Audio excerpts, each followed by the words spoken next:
o por pulmonar agudo. El agudo no creo, pero el crónico han debido ver. En neumología han pasado algo del EPOC, bronquitis crónica, enfisema. ¿Ya han pasado esa clase o todavía no?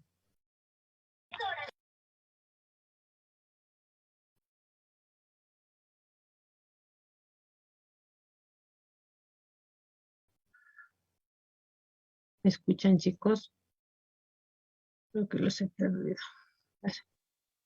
Sí se escucha, doctora. Ay, ya, qué suerte. Yo dije que ya estaba por reconectar. Eh, ¿Han visto esas patologías en neumología o todavía no han avanzado esos temitas?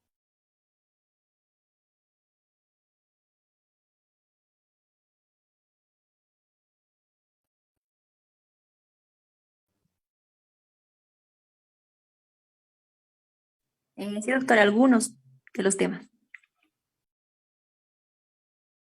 ¿Qué temas han pasado de esos?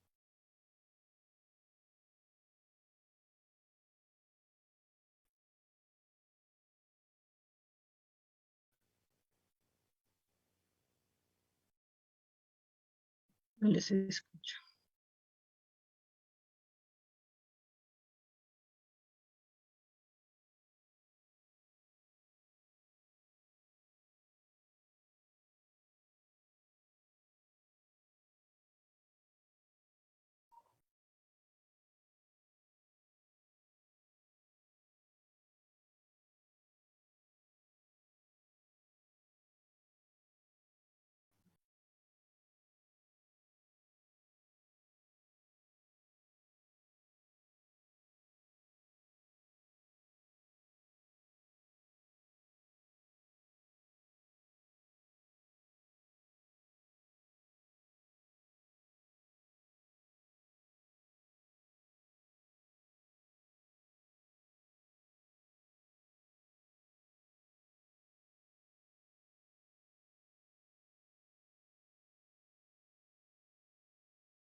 Ya.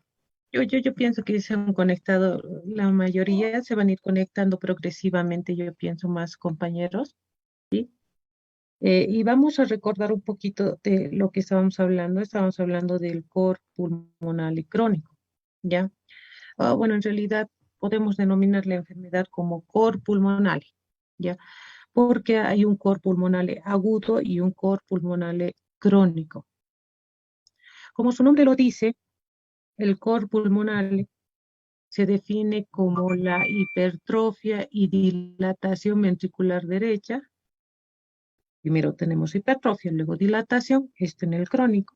Y en el agudo tenemos dilatación directamente de las cavidades derechas, secundarias a un aumento de la presión pulmonar, que denominamos como hipertensión pulmonar. Y esto se va a producir secundario a enfermedades del parénquima pulmonar y o la vasculatura pulmonar. Pero, dato muy importante, no debe existir patología cardíaca izquierda. Por ejemplo, les decía, en la estenosis mitral va a existir un aumento de gradiente y por lo tanto aumento de la presión wedge o presión pulmonar y por lo tanto esto nos va a llevar a un crecimiento, a un aumento de la presión pulmonar y también crecimiento de las cavidades derechas. En esos casos, nosotros no podemos denominar como cor pulmonar.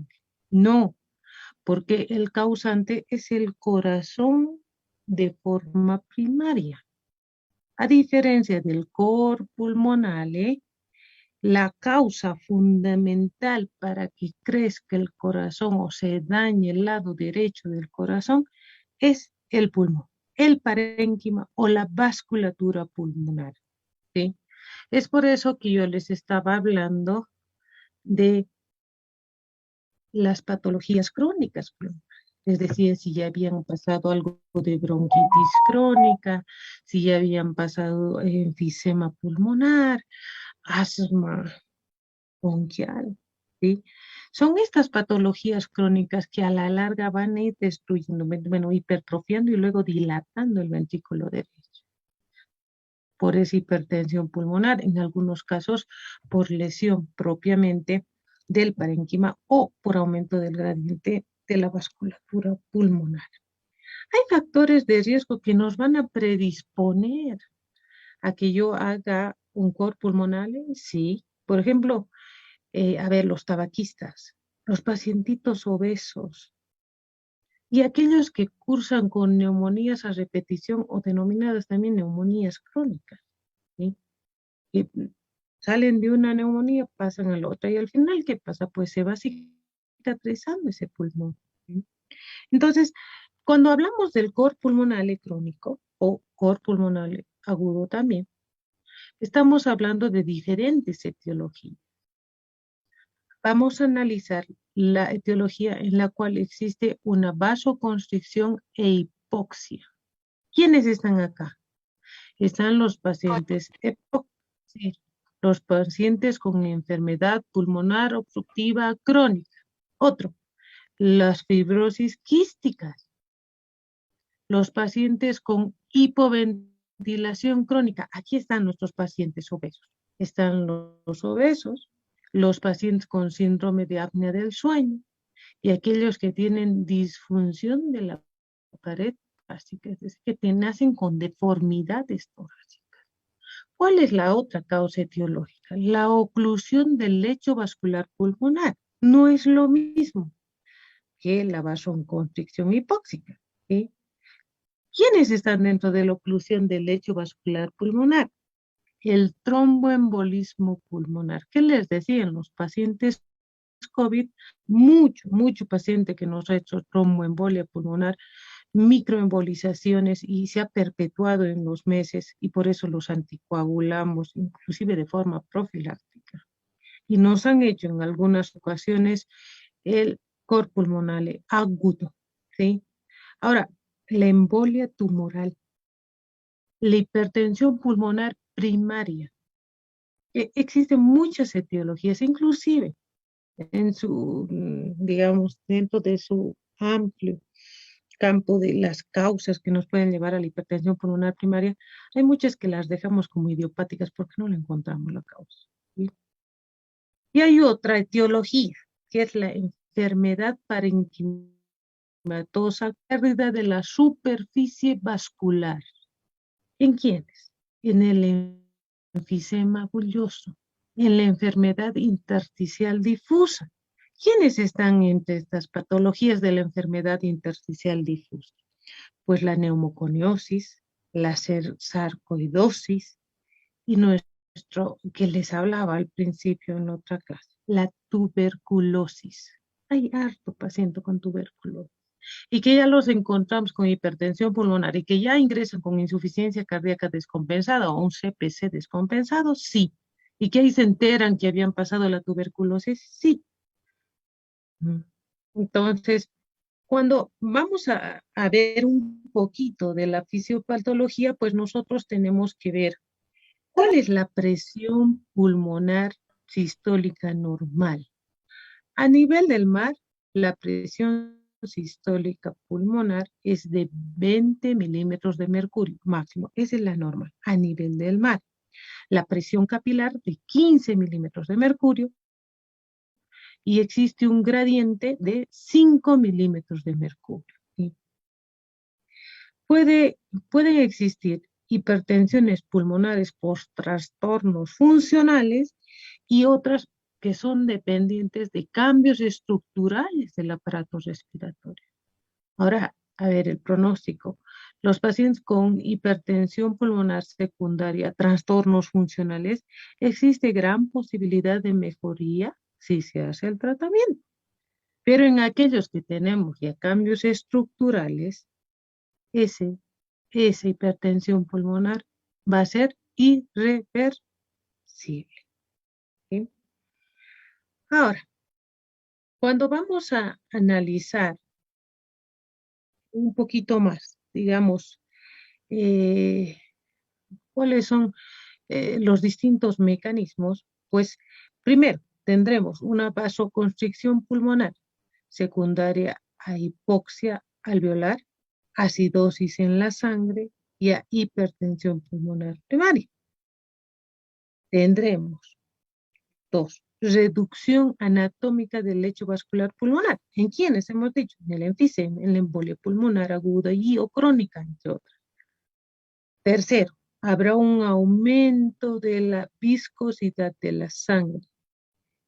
¿En quiénes? En los pacientes que, lógicamente, tener menos alvéolos funcionantes de forma fisiológica. En un principio tenemos una eritrocitosis compensatoria, ¿sí?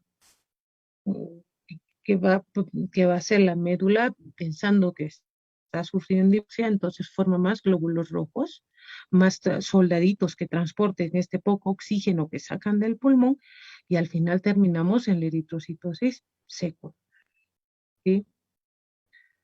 Ahora bien, también existirá un aumento del flujo sanguíneo pulmonar. ¿Sí? Ahora, cuando nosotros vemos todo este desastre que se produce a nivel, en un principio, en sus medidas del cuerpo de querer compensar esta hipoxia crónica y para poder abastecer de forma muy, digamos, eh, más beneficiosa a los tejidos periféricos. Entonces, esta hipoxia crónica va a provocar respuestas compensadoras a nivel cardíaco y a nivel de la médula. ¿Sí? Primero, en el corazón, que va a producir un aumento del gasto cardíaco. ¿Qué va a hacer? Va a recircularlo varias veces. Va a recircular esos glóbulos rojos varias veces, dejan el oxígeno, otra vez les hago dar vuelta y vuelven a cargar oxígeno y vuelven a sacarlo. La médula, como les decía, forma más glóbulos rojos y nos lleva al eritrocitos secundario. Pero si yo voy a ver eso en el corazón, va a producirle un incremento del trabajo cardíaco. Y por lo tanto, va a haber un agravamiento con respecto a la sobrecarga, no solamente del trabajo cardíaco, de la musculatura, sino también en algún momento esa viscosidad aumentada va a producir una sobrecarga volumétrica en el ventrículo derecho. Por eso al principio es hipertrofia, pero luego se nos dilata. Ahora, existe dos formas de cor pulmonar. El agudo, donde es fundamental. El ventrículo derecho presenta dilatación ventricular derecha sin hipertrofia. Directamente se dilata. No alcanzan los métodos compensatorios, ni la ley de Frank-Starling, nada. Va y se dilata. Y la fracción de eyección se nos cae al piso rápidamente. En el cor pulmonar crónico, pues hay una presencia al principio de la hipertrofia. Y a medida que va pasando estos fenómenos fisiopatológicos, lógicamente nos van a llevar a la dilatación ventricular derecha, paulatinamente. No es como el otro. Ahora, analicemos un poquito la fisiopatología por ejemplo, de la neumopatía aguda. En la neumopatía aguda hay un aumento brusco de las resistencias vasculares. Esto nos va a llevar a la hipertensión arterial pulmonar. Esta hipertensión pulmonar aguda va a aumentar la poscarga, va a aumentar el trabajo miocardio y el ventrículo derecho va a tener una incapacidad de vaciamiento del volumen diastólico. Va a tener mayor volumen residual, pese a que tendrá un retorno venoso en un principio normal y que luego se va a ir aumentando. Por lo tanto, va a aumentarse sobre ese volumen residual el volumen que es normal, el volumen de la precarga, el volumen diastólico. Y cada vez va a tener más volumen. Y entonces, ¿qué pasa? Se va dilatando como un globito. Y quiero que sepan ustedes, y hemos hablado en anatomía, ¿qué hemos dicho? ¿Qué diferencia había entre el ventrículo derecho y el ventrículo izquierdo? ¿Quién me puede decir? Doctora, el ventrículo izquierdo tuviera de mayor capacidad, mayor presión para ejercer la función y el ventrículo derecho tiene menor presión. Ahora, con respecto a la estructura, también tenemos que tener en cuenta que el ventrículo izquierdo es de mayor dimensión sus paredes y el ventrículo derecho son de menor dimensión sus paredes. Doctorita, ¿pudiendo complementar? Sí, bien, Fernando era el primero y tú eres Luis Fernando. A ver, vamos, vamos. Está muy bien lo que dice Que Fernando. el ventrículo izquierdo, doctorita, es de presión y el ventrículo derecho es de volumen. Esa sería la diferencia entre los. El complemento, muy bien, exacto. Y si se dan cuenta ahora, el ventrículo izquierdo es una cámara de presión y ha sido formado desde nuestro nacimiento con una pared muscular muy poderosa y soporta presiones y se acomoda mejor y la ley de Frank-Starling funciona mejor. Pero en nuestro pobre ventrículo derecho, que depende del volumen, por cierto, a mayor volumen empieza a contraerse, pero como la pared es tan delgada, entonces cuando este se empieza a sobrecargar de volumen y de forma rápida, pues se dilata y la fracción de eyección se pared muscular tan poderosa como el ventrículo izquierdo. Entonces va a haber un crecimiento severo del ventrículo derecho y en la aguda pues no tenemos hipertrofia, no alcanza a hacer eso el ventrículo derecho y se dilata y llegamos al cor pulmonale agudo y nos puede llevar rápidamente al edema agudo de pulmón, sí, claro que sí. Y incluso es hasta en los pacientes que han hecho COVID, nos hacían rapidísimo el edema agudo de pulmón. Y era por un TEP masivo que nos hacían. Además, que teníamos componente destructivo a nivel alveolar por la infección. ¿Qué pasa en el crónico? En la neumonía crónica, primero existen alteraciones funcionales que nos van a llevar a la hipoxemia, a la hipercapnia y a la acidosis. A ver, y a ver, voy a acabar de que calce esto y ustedes mismos me van a dar la respuesta. Además, va a producirse una alteración de la vasculatura anatómica, va a haber mayor flujo. Ahora, esta hipoxemia, esta hipercapnia, esta acidosis nos va a provocar vasoconstricción, es decir, mayor hipertensión pulmonar.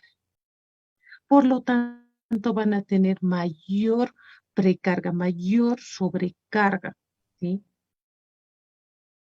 Y va a haber un mayor aumento, además, del trabajo ventricular derecho. ¿Y qué es lo que hace el ventrículo derecho? Como esto es lento, no es de golpe, este va a hipertrofiarse en un principio, hipertrofia. Pero si nosotros no hacemos nada para revertir esto, a la larga se nos va a dilatar. ¿Sí? Ahora yo les pregunto, en las alteraciones crónicas de la neumonía crónica, pongámonos un paciente, los pacientes EPOC. ¿Quiénes entran en los pacientes EPOC? ¿Quién sabe? Ejemplitos, dos o Doctora, tres. bronquitis crónica y enfisema. Bien, muy bien. ¿Y estarán los asmáticos ahí? También, doctora, en algunas clasificaciones antiguas incluía, pero también se la estudia aparte, doctora. Exacto, ahora lo han sacado. Más sin embargo, la característica de los EPOC, ¿qué es? ¿Qué retienen los EPOC? Es obstructiva, doctora. ¿Qué? Alan, no te escucho entrecortado. Es obstructiva.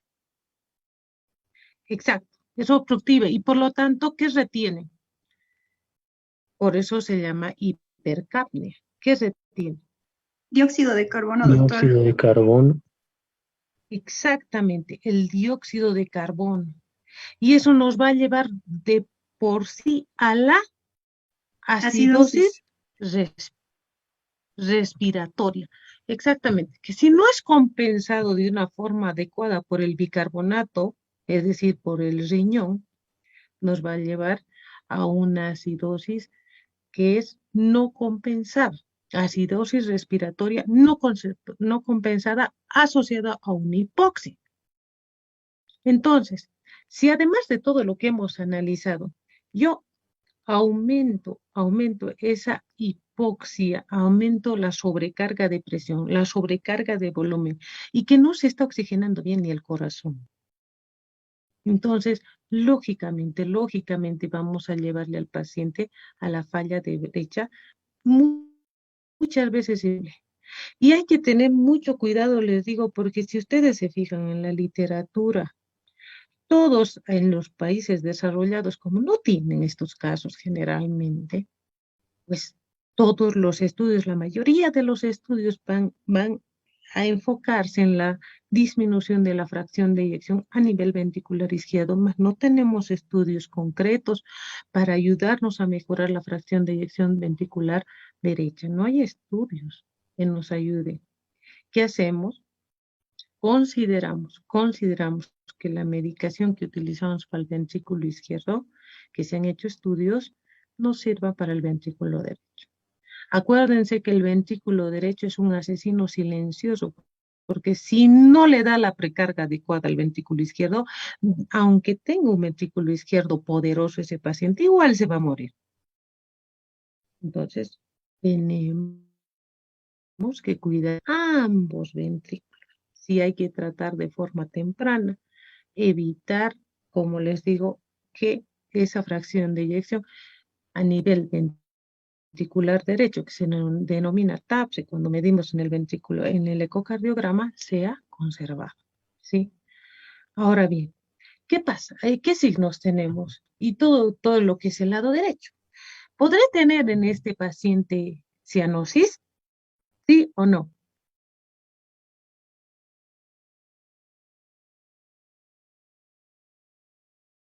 ¿Quién sabe? ¿Podré tener cianosis o no?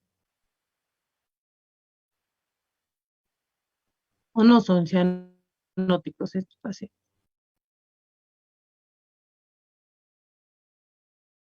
¿No saben? Sí, doctorita, podría haber.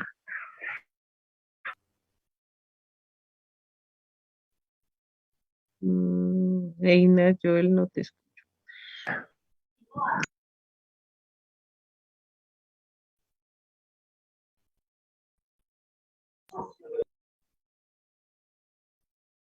A ver, lógicamente pueden tener cianos, pues son hipóxicos. Desde de per se, estos pacientes tienen hipoxia crónica, no es por la insuficiencia cardíaca, es porque el pulmón lo tienen generalmente destruido, ¿sí? Ahora, tendrán hipocratismo digital, sí, la hipertensión pulmonar en la periférica va a provocar las uñitas en vidrio de reloj, los dedos en palillos de tambor. Tendremos, si se descompensa el corazón, ingurgitación yugular, ritmo de galope, segundo ruido intenso, edemas ascendentes de miembros inferiores para arriba, hepatomegalia, ascitis, derrame pleural. Sí. El paciente cada vez va a estar peor, entonces va a crecer ese corazón, vamos a tener latido visible y palpable, latido de punta. La percusión en el área cardíaca va a aumentar, va a haber una acentuación del segundo ruido cardíaco, ¿sí? El paciente va a tender a tener fatigabilidad excesiva y debilidad. porque no está oxigenando bien sus riñones. Bien. ¿Qué necesitamos para el diagnóstico? Clínica, antecedentes. Sí o sí necesito saber yo si tiene patología pulmonar o no. Sí. Luego, clínica, derecho, bien derecho, ¿no? Ingurgitación, edema, sí, ya hemos visto. Otro, en la exploración física, bueno, veremos todas estas colores de en palillo de tambo, las uñas en vidrio de reloj y la hipoxia. Laboratorialmente son eritrocitóxicos. Son eritrocitóxicos. No creo que vean un paciente anémico, salvo que tenga un componente renal, y pues ya está con falla renal, síndrome cardiorrenal, y pues ya puede tener anemia, teniendo un pulmón destruido. ¿Sí? ¿Y qué veremos en la radiografía de tórax? Veremos las cosas las líneas B de Kerley, veremos el tronco de la arteria pulmonar rectificado convexo, tendremos un corazón agrandado con crecimiento predominante de las cavidades derechas, el arco pulmonar prominente, los vasos pulmonares pariliares de mayor calibre y en derecho.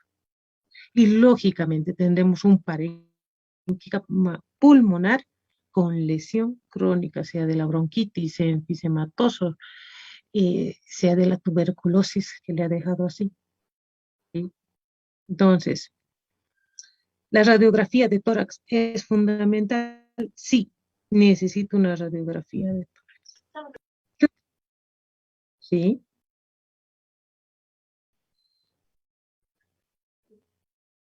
Tengo, además, ¿a quién utilizaremos? ¿A qué amigo? Nuestro mejor amigo. ¿A quién utilizaremos aquí? Al electrocardiograma. ¿Quién me puede decir qué cambios podemos encontrar en el electrocardiograma? Sí que sabe. ¿Qué encontrar en la cavidad? Bueno, casi les digo la respuesta. ¿Qué encontraré en el electrocardiograma? ¿Quién sabe?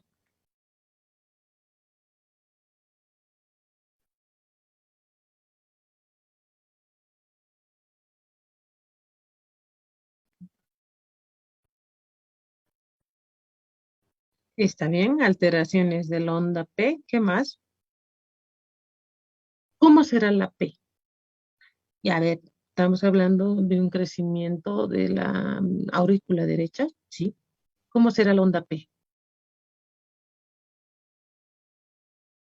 No, el ensanchamiento es la hipertrofia de la aurícula izquierda. Cuando crece la aurícula derecha tenemos la P pulmonar y esta crece en altura, ¿verdad? Una ¿Cómo es la P pepícula. pulmonar? Eso, mayor a 0.2, ¿no ve? A 2 milímetros vendría a ser 0.2 milivolts, ¿verdad? Bien, Sí, ¿qué más? Ahora el ventrículo derecho. ¿Qué le va a pasar al ventrículo derecho? ¿Qué vería? ¿Qué vería en el ventrículo derecho? Que me diga, tan crecidas las cavidades derechas en ese electrocardiograma, ¿no? Ustedes dicen, a ver, ¿qué le pasará al eje? ¿A dónde estará desviado el eje?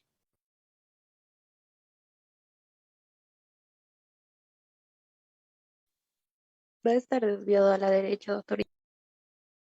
Exacto, muy bien, a la derecha. Y además tendré signos de hipertrofia ventricular, izquierda o derecha. Hipertrofia derecho, ventricular de sería, doctora. Excelente. Todo es derecho. En el electrocardiograma también va a ser todo derecho. Hipertrofia ventricular derecha. Voy a tener el eje desviado a la derecha, hipertrofia de la aurícula derecha. Podré tener bloqueo incompleto de rama derecha. Podré tener bloqueo completo de rama derecha. Hasta en el electrocardiograma ustedes se pueden ir orientando que hay lesión de las cavidades derechas. ¿Sí? Podré tener taquicardias, llegar inclusive a la fibrilación auricular, primero un flúter, luego fibrilación, son las arritmias más comunes en estos pacientes. Ahora, habrá un resalto, una predominancia de la onda R, ¿ya? De la onda R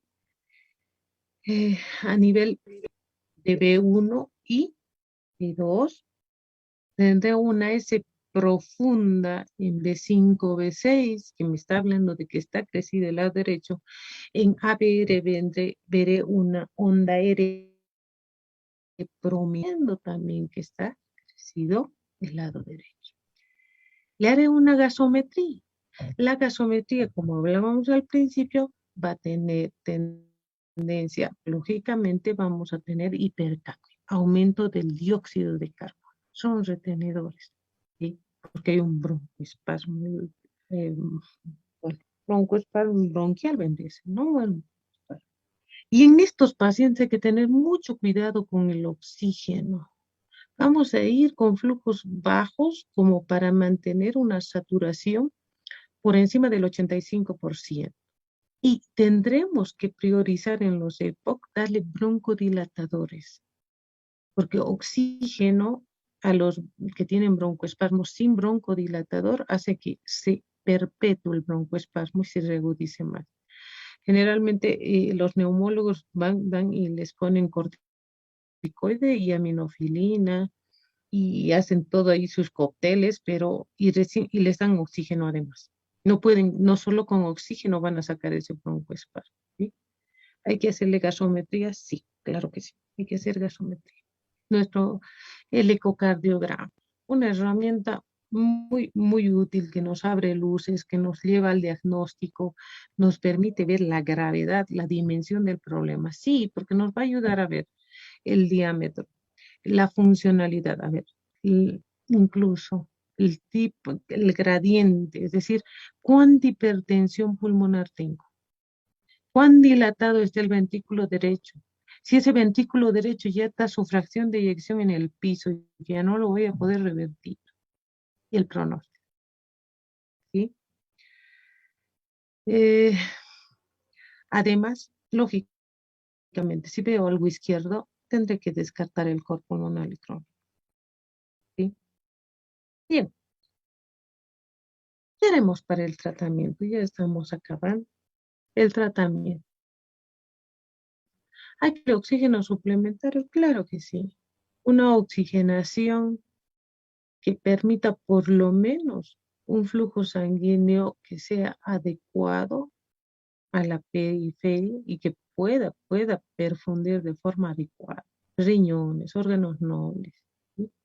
Como les decía, no hay estudios que me digan la digoxina ayuda a que mejore la contractilidad, pero, a ver, nosotros podemos utilizar los digitálicos, sí, sí, sí, podemos utilizar. Que tengan por recuerdo que les he dicho que no hay un estudio, inclusive el estudio DIC, no disminuye el uso de la digoxina, no disminuye, pero sí nos ayuda en la fase aguda de descompensación cardíaca.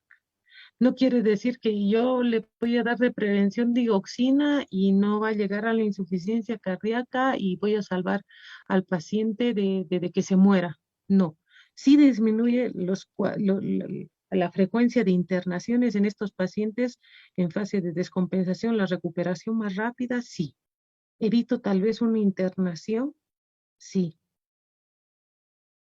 pero no ha demostrado que utilizaré diuréticos, sí, para disminuir la sobrecarga de volumen. Diuréticos de asa combinados eh, con la espironolactona. O diurético o de asa solamente. No hay problema. No hay problema. Cuidando muy de cerquita el balance hídrico. Cuidado, desprecarguemos mucho el ventrículo derecho. Acuérdense que el ventrículo derecho, como lo han dicho sus compañeros, es una cámara de volumen.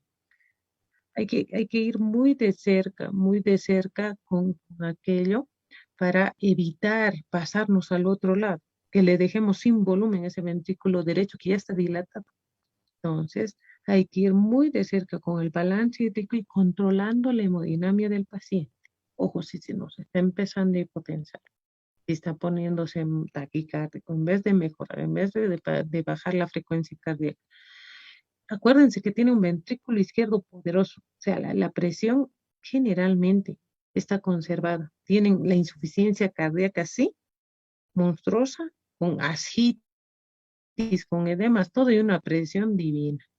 Y entonces nos sirve de mucho para utilizar los diuréticos, ¿sí? Podemos utilizar paulatinamente los diuréticos y ir depresionando de a poco el volumen hasta que veamos uno que ya no tenga los edemas y otro que no estemos afectando ya lo que es la parte hemodinâmica. Lógicamente, en estos pacientes hay que disminuir y restringir el consumo de sodio, como en todos los pacientes cardiológicos, ¿sí? ¿Y qué hacemos con la hipertensión pulmonar? Pues la hipertensión pulmonar, viendo si es pues, secundaria, primaria, podemos utilizar y van a ver que los pacientes con hipertensión pulmonar les dejamos nosotros con medicación que hasta parece un poco, y en las farmacias nos quieren asesinar a los cardiólogos porque mandamos sildenafil 80 comprimidos, tadalafil 80, y pues la farmacéutica se quiere desmayar. Dice, por Dios, lo van a matar, pero no. Hay hay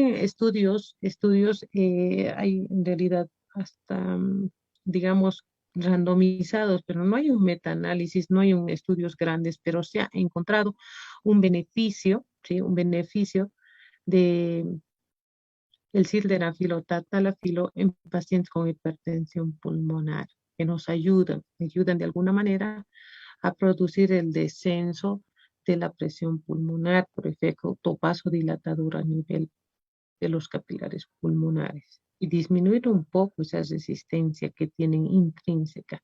Hay que estudiar bastante para saber la causa de la hipertensión pulmonar. Si no tenemos una causa per se propia estructural, sí. En esos que son de causa primaria, que la verdad nos hacen dar jaquecas, sí, porque al final terminan dañando igual al corazón. El diltiazem, por ejemplo, que a la venta lo tenemos como Incoril, que nos ayuda, además tiene un efecto bloqueante cálcico, entonces nos ayuda inclusive para controlar un poquito la frecuencia cardíaca en pacientes que tienen algún tipo por ejemplo, de taquicardia sinusal o que se nos están queriendo pasar y ahí a la fibrilación. La fibrilación la puedo manejar, doctora, con diltiazem, sí, y que me ayuda además para controlar un poquito la hipertensión pulmonar, sí, podemos. Lógicamente, si el paciente está con fibrilación auricular, flúter auricular, tengo que anticoagularlo, sí, tengo que anticoagularlo. Peor si he hecho un tromboembolismo pulmonar, peor. ¿Sí? Debo anticoagular a ese paciente manteniendo un INR entre 2 y 3, un rango internacional de coagulación entre 2 y 3. La anticoagulación, en el examen les he hecho esta pregunta, la anticoagulación puede estar realizada con warfarina o los NACos, los nuevos anticoagulantes, ¿no ve? Como el rivaroxaban, ¿sí? Ahora, a ver, la aspirina, el clopidogrel no son anticoagulantes, son agregantes. Van a tener mucho cuidado con eso. Una cosa antiagregante, otra cosa es anticoagular, ¿sí? Entonces, como se han podido dar cuenta, no van a, esto van a ver cuando estén en su internado, si es que no podemos hacer más antes prácticas, tenemos bastante paciente con cor pulmonar crónico descompensado, los crónicos. Los agudos los pueden ver más en terapia intensiva, que es ahí donde más se los capta, pero sí, los vemos bastante en sala de cardiología. Son casi 50 son izquierdos, 50 son derechos. Y esto es debido a la prevalencia de que tenemos bastante paciente minero, silicótico, que han pasado la tuberculosis y que terminan pues descompensándose a medida que pasa el tiempo, ¿no? Y que muchas veces no se les hace tratamiento, ¿no? Solamente vienen cuando están con el corazón descompensado, ¿sí? Como han podido ver, este es un tema muy bonito, interesante, y que sí lo tienen que saber, claro que sí, porque van a verlo prácticamente. Inclusive cuando vayan a su año de provincia, hay tu paciente de esto, dependiendo a dónde van, pero van a ver tu paciente y ustedes les pueden ayudar y por lo menos orientarse al diagnóstico, ¿sí? Bien, No, espero que les haya gustado la clase. Como les decía, están los dos paralelos acá juntos. El, la siguiente semana tengo entendido que tienen programa especial, no sé, que hay cierta tolerancia, para las distintas actividades que van a realizar y por eso la siguiente semana quedan suspendidas las clases, que puedan ustedes, bueno, tener una bonita semana de medicina, ¿sí?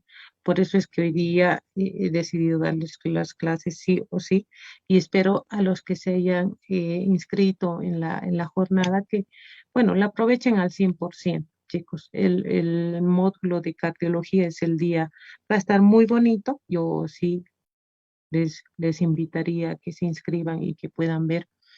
El módulo de cardiología es el día jueves, que vamos a hablar de distintas enfermedades. El programa, se los voy a pasar el programa para que lo vean y si les interesa, pues puedan adjuntarse a la jornada.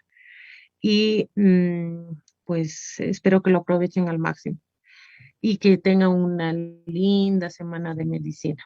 Conmigo nos estaríamos viendo después de es decir, no sé qué fecha que era. ¿Sí? Si tienen algo más para acotar, pueden decírmelo ahora.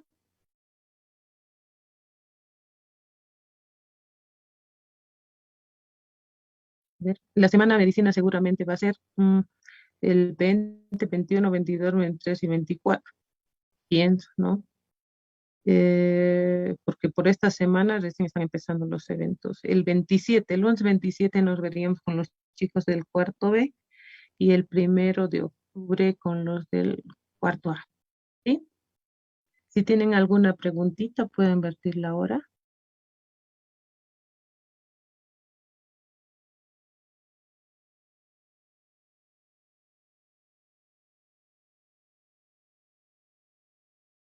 Se me han dormido.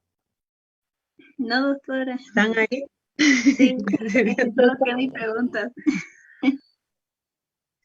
Ya, muy bien, muy bien. Entonces nos veríamos en las fechas que hemos acordado y que tengan una linda semana de medicina, que la pasen bonito y pues nada, nos vemos de aquí, de este lunes al siguiente lunes y el siguiente jueves con los demás. Que tengan un buen resto de semana, chicos.